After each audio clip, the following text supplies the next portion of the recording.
Greetings, Invader Scum. This is Pincognito, aka Pinko, back with another edition of a half hour or so in the life of a finger.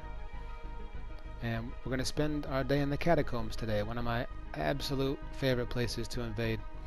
And we're going to be doing it with a soul level 50 plus 6 weapon upgrade character.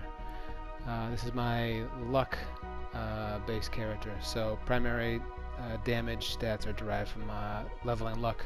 So I've got the Henri straight sword, the poison infused rotten crew dagger, and the bleed infused warden twin blades. Both poison and bleed scale off of your luck stat. So not in terms of the damage output, but in terms of how quickly the bleed and poison effects will take place, how quickly they'll proc.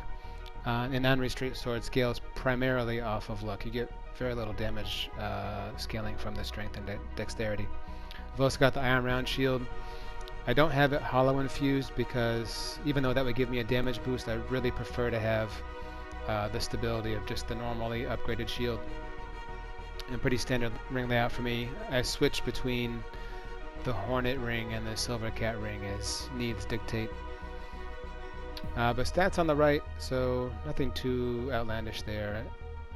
As usual, I give primary importance to vigor and endurance, and 18 dexterity, so I can use the warden twin blades, and basically almost everything else dumped into my luck stat to give me better damage and better poison and bleed effectiveness.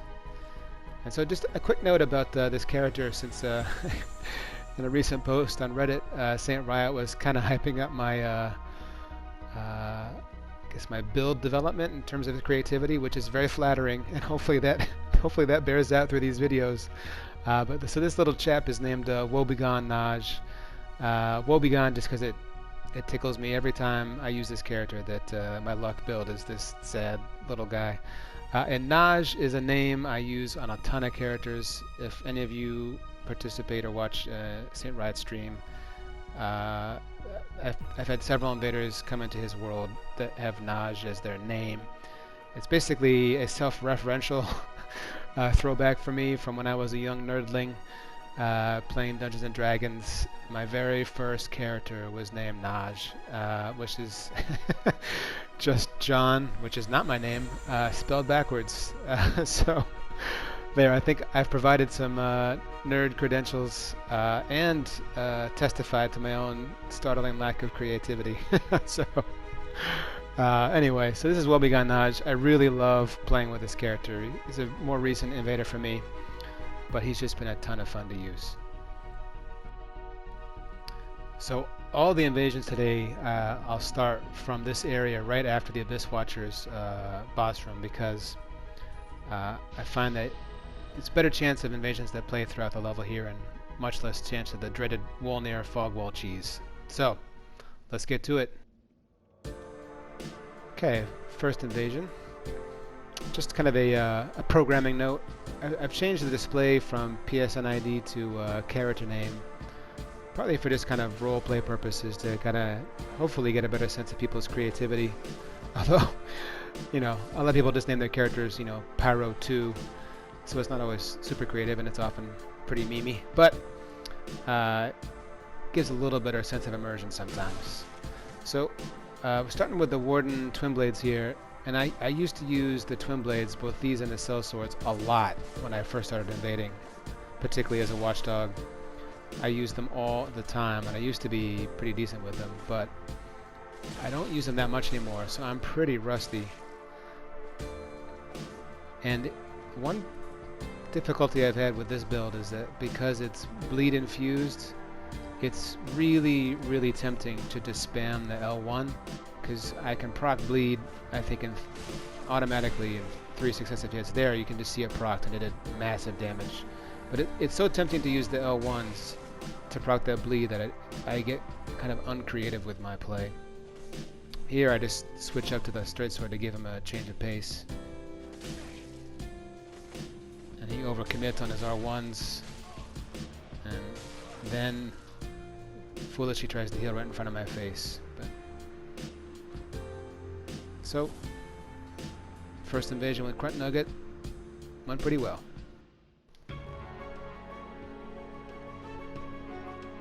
So spawning in here, it might be kind of hard for you to tell on the screen, but I could tell right away that we had a password summon phantom situation. You can see the slight glow from the ring knight armor set, and he's clearly holding the Dragon Slayer Great Axe. And then this firebomb will confirm the fact that we have a password summon phantom, which is fine. But there are certain things you have to take into account when you see that. Now, it could just be a friend of similar level that they use the password to summon each other, but when you see a loadout like that, and now we've got the twin axes there, this person is clearly not soul level 50 or anywhere near it. And so I just have to be careful. It's like I was discussing in the last video, it's very hard to predict the kind of damage output you're going to see from those phantoms, and so you just have to be careful. Sometimes the damage seems kind of commensurate with the likely soul level of the host, and other times it just seems totally out of whack, so you just have to be cautious. Now here, I am trying to bait them further into the level, because it didn't seem like any mobs were alive up there, but I'm not trying to hide in the level. I don't think it's a good idea in general to hide in the mobs and then, wait for sneak attacks, and then hide further in level, more sneak attacks. I mean, you can play that way. If you prefer that way, I've got nothing against it. I just don't find it very interesting myself, and I think in a lot of cases it's not very effective. Now here, that was well done. It was well done. Phantom put on the obscuring ring, so I couldn't see him to the last second, and I charged in, and he took full advantage of it. I took some pretty good damage, so well played on their part there. They took me totally by surprise. And here again, I'm not hiding deep in the level, but I'm not going to go out there to fight them. It's like a 2 foot by 2 foot patch of concrete to fight on. Now, we've got Dark Moon Blade, so we know we've got a serious password summon phantom here. They are nowhere near soul level 50. If they're wearing that armor, they can use the Dragon Slayer Great Axe. They can cast Dark Moon Blade, and so I have to be extremely cautious. So part of my process here, sloppily done for a little while, is to just do as much chip damage as I can. Stay nearby, try to lure them into mobs that can deal a little bit of damage to them, and deal as much kind of chip damage with my consumables as I can.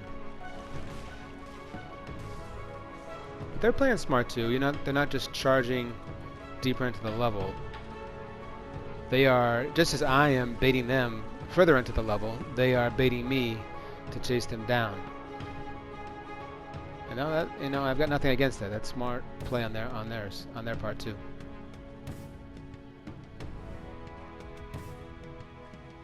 That doesn't mean I have to oblige and rush in, though.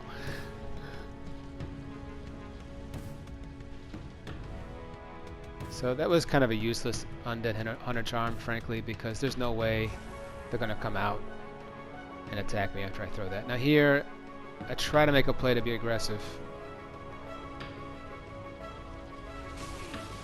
Man, it does not pay off. Those twin axes do a lot of damage. Now.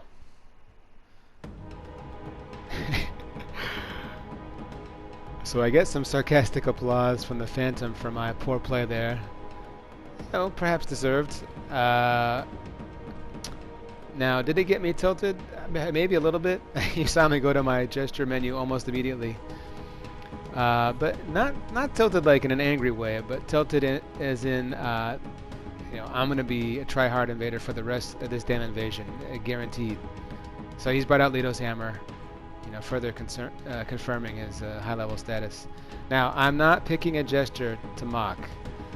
I'm picking a celebration gesture. That's the mentality I've adopted at this point, is I'm not losing. Yeah, I'm going to do whatever it takes. I'm going to be as try-hard as I need to be to win this invasion. Perhaps an overreaction to one sarcastic gesture, but I think it's a tough situation when you come across a high-level Phantom like that. So any mental edge you can get is useful. So here I'm just trying to pepper them again, not very successfully, with my fire bombs just to chip away at their health.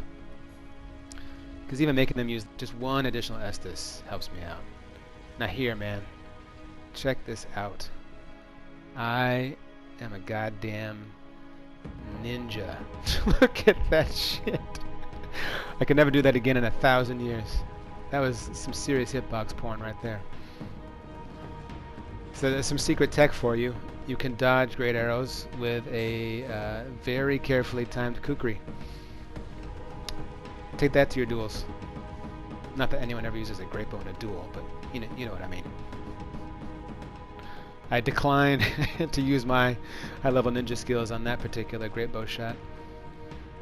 And so I keep coming back this way in the hope that they will lose patience first. Because if I charge in against the pair of them, I'm just dead. I mean, you know, if it was just the Password Summon Phantom, I can roll through attacks and try to get a backstab, but I was really concerned, because the host was hanging out right next to him, that the second I try rolling through the Great Hammer attacks, he's just going to slice me up with his katana. So I'm content in try hard mode here to just keep baiting them to come further into the level. So the Phantom has brought out the meme swords, up there with the split leaf in terms of my most hated weapons. But I've got an answer. It's this little stick with a spiky little ball, but if I hold it tight, it's a pretty good counter. Does the Phantom know that? We'll find out. Maybe. Didn't seem like it though. So I'm not even sure that was a great trade for me, but it does put a stop to the Phantom's use of that weapon. So now he's got out the Lothric Greatsword, and I probably should have just kept using the Morning Star, because Perseverance works just as well against Greatswords as it does against those paired anime pieces of crap. So the host gets a little too close, and it'll do some nice damage to him. So now I retreat further back here because they're now hanging out at the bottom of this hallway, and I've got some booby traps at my disposal. And Password Summon Phantom is not paying enough attention. He takes a pretty good clip there. And here I rush in just in the hopes I can finish him off, but not so much. But I want to finish him off with this booby trap. I want an inglorious death, and I get it. Now, Shanae is just you and me. That Password Summon Phantom, by the way, was level 270, as best I can tell. So Shanae, I'm not sure why they were playing on Lot. It looks like what they were doing, because they turned around on that last, I think that R1. But to their credit, they're not running away. You know, they're still fighting.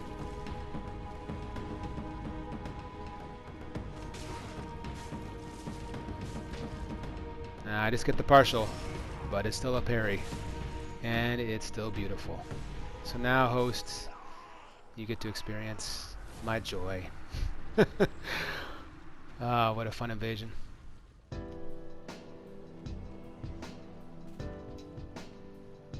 So this time we start with a pair really early in the level. They've killed like the first skeleton, but that appears to be it. So we're kind of scoping things out just to make sure there aren't any more phantoms trailing. Try to get a sense of who we're dealing with here. And I don't know if you noticed at the end there, but the Kartha skeleton just got parried. And that's a pretty good little encapsulation of what this fight's about to look like. Because, ladies and gentlemen, we've got a king and queen of parries here.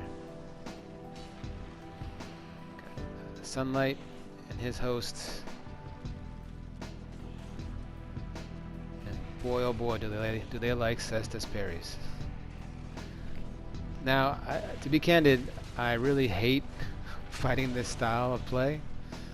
But you know, it's perfectly legitimate. None of my business what playstyle you choose to use.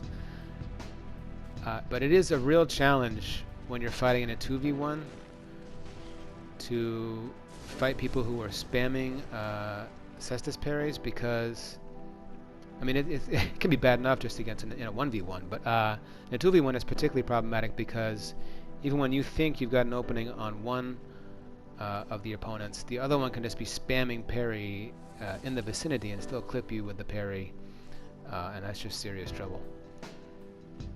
So you just have to be very, very careful with your attacks. There we go. Oh yeah. I roll out instead of going for the setup parry there because the host was so nearby.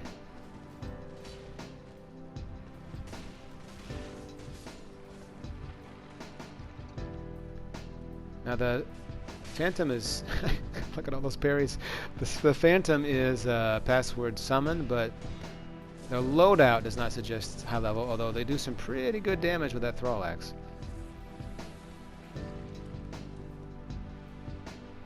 I think they ended up being around soul level 85, if I'm not mistaken, which is not obviously as egregious as 270, but it still obviously gives them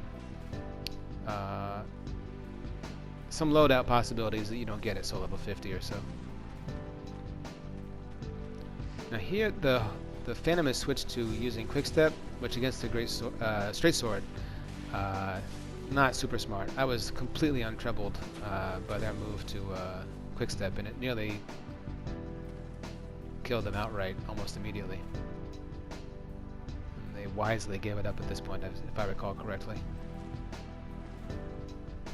Yep. Yep, that says that can parry alright. Yep. See here, I'm even, you know, this is like a good turn and burn situation usually, but I'm just kind of terrified of one of them spamming parry as I turn and burn. Now, as long as you stagger your R1s, you can, and try to pivot for backstabs, you can cause enough distress to a Phantom to prevent them from spamming the cestus parries too much, but it is harder with a pair. So I'm just trying to slowly chip them down.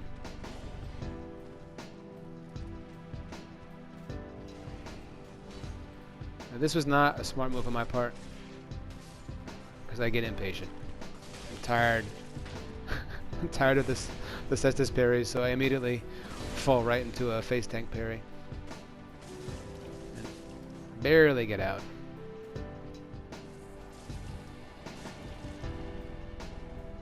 He's doing pretty solid damage with a Thrall Axe there. And here I'm very sloppy here. The host clearly was waiting for me to escape their way, and there's a nice plunge attack. Almost does me in. Here I execute some elite strategic retreat rolls to regather.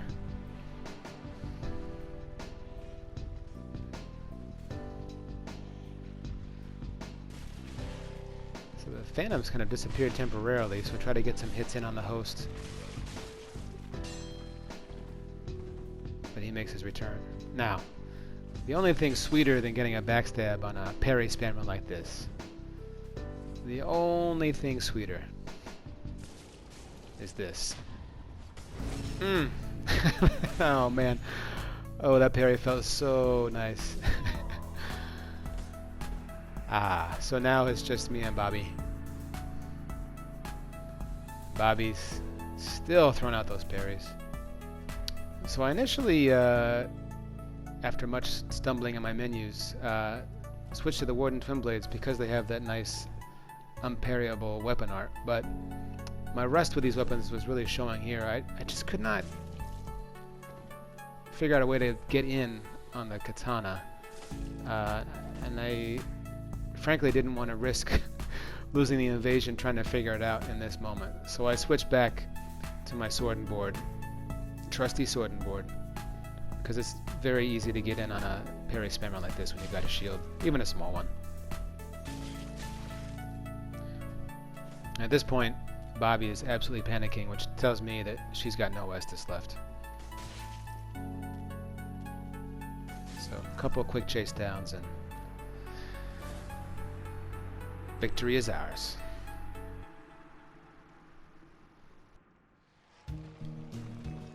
So we spawn down here by the Skeleball, which frequently means the host is actually not made it this far, because you're supposed to spawn further into the level. But this host, super bloaty, takes me by surprise.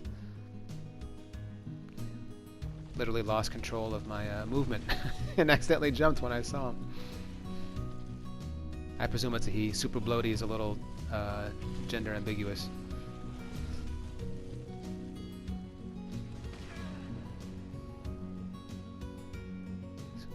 Not very aggressive, so I'm trying to just scope this person out. They seem pretty new, although as we saw in the first edition of this series, I am fairly easily bamboozled by people pretending to be new.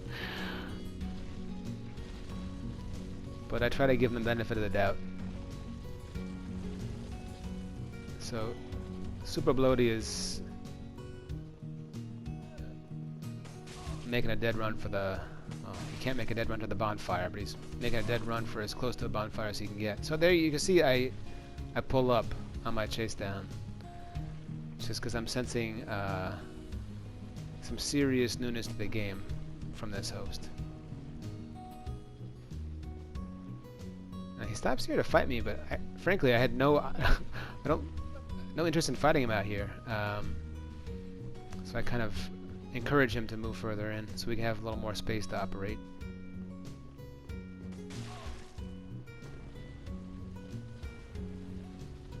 Takes a little coaxing. But he follows me over here, and aggressively at that. So it's finally some aggression, so I was happy to see that. So I gave him a little cheer. I meant that sincerely, even though I probably seemed sarcastic to him. Now, in my mind, he was clearly new, and so I tried to leave him some embers. I don't do that all the time, but every once in a while. Now, I run into this problem all the time. I can't get Bloaty here to pick up my embers. Every time I run over to the embers and try to run a little circle, he just tries to kill me. Now I used to even use the point down to indicate that I had left something behind, but too often that was taken as an insult, so I stopped doing that. But he's just not understanding what I'm trying to communicate.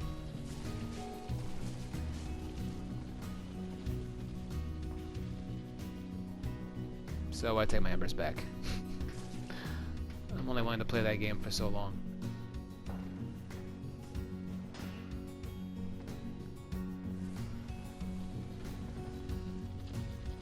So, since Super Bloody wouldn't take my gift, I'm afraid we're back to just a regular old one-on-one invasion. But maybe we can have a good time together. So, trying to show Bloaty he's got to be careful about keeping his shield up.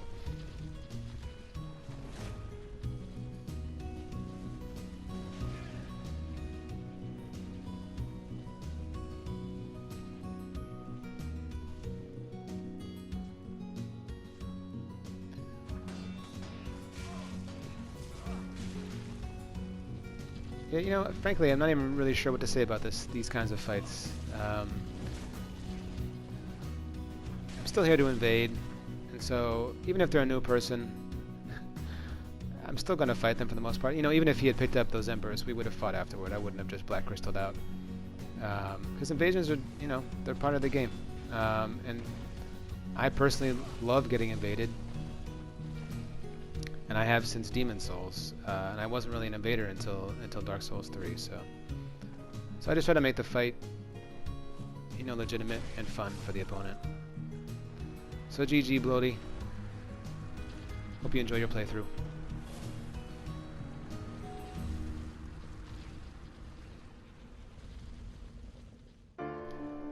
Alright, so last invasion. We spawn in the world of Olga. So based on the fact that the skeletons were alive when I spawned in, that means that they have not come this way yet.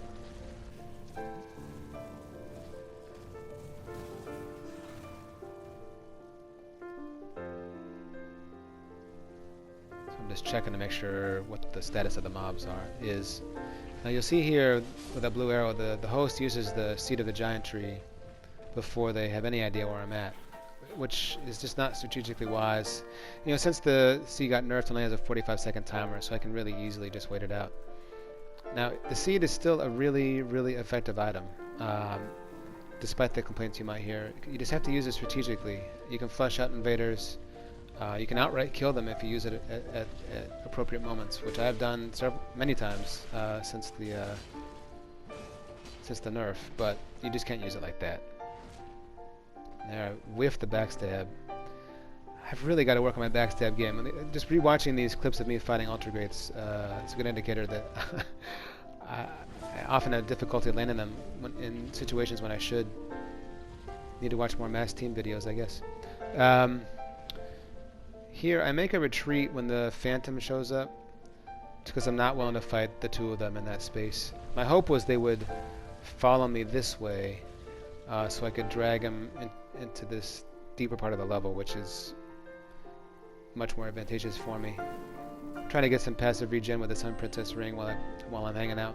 And the Phantom actually dies very quickly on that first bridge, so I'll make my way back up.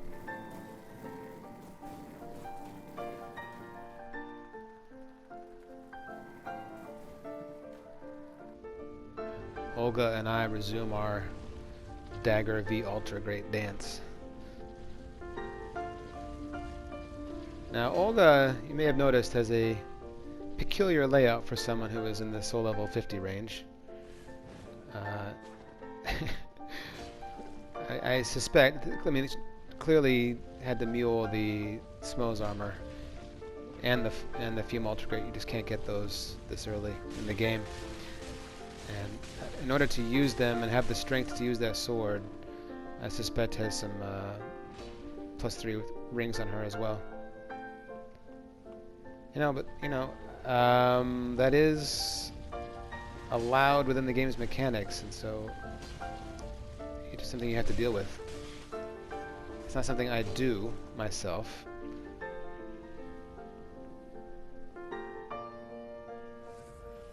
So Olga is not willing to fight one-on-one, apparently.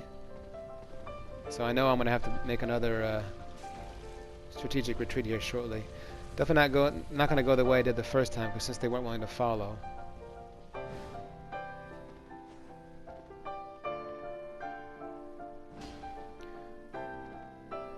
I'm just not able to get any damage in before the Phantom shows up. So, it's now time for a merry chase. So my goal here, and I take some clip damage in the process, but my goal is to get down to some decent mobs to try to split the party up. Now that was a nice free aimed shot there, because she made it look like she was going to attack the Kartha swordsman and then redirected it towards me. I don't know if that was intentional, but if it was really nicely done.